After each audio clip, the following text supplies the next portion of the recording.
पाकिस्तान की खुफिया agency ISI की जिहादी सोच केवल भारत ही नहीं दुनिया भर के देशों के लिए खतरा बन गई है। पहलगाम और पुलवामा जैसे आतंकी हमलों को प्लान करने वाली पाक सेना अब अपने गंदे खेल को अफ्रीकी देश नाइजीरिया में खेलना चाहती है।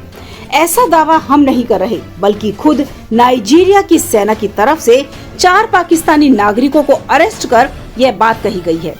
नाइजीरिया में ऑपरेशन हदीन काई के कमांडर अब्दुल्लाह अबूकर ने खुलासा किया कि 4 पाकिस्तानी नागरिकों की गिरफ्तारी ने आईएसआई के आतंकी नेटवर्क को बेनकाब किया है। यह लोग बोको हरम और इस्लामिक स्टेट वेस्ट अफ्रीकी प्रोविंस को हथियार तस्करी, ड्रोन तकनीक और उन्नत विस्फोटक की ट्रेनिंग दे रहे थे। यह घटना भारत के ऑपरेशन सिंदूर के बाद आईएसआई की वैश्विक आतंकी साजिशों का एक और सबूत है।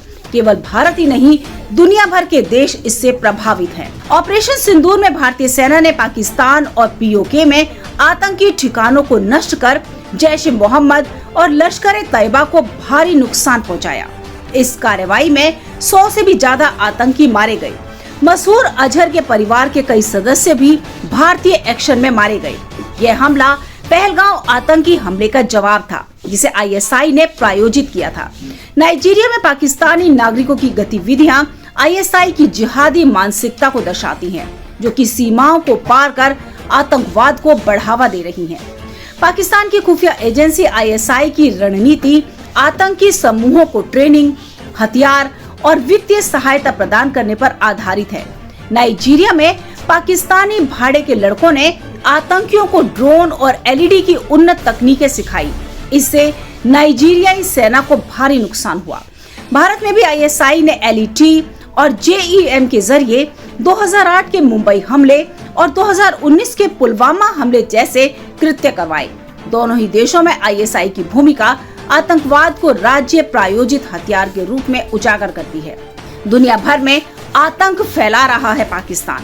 नाइजीरिया में आतंकी समूहों का बढ़ता हुआ समन्वय और भारत में पहलगाम जैसे हमले आईएसआई की वैश्विक साजिशों का हिस्सा है।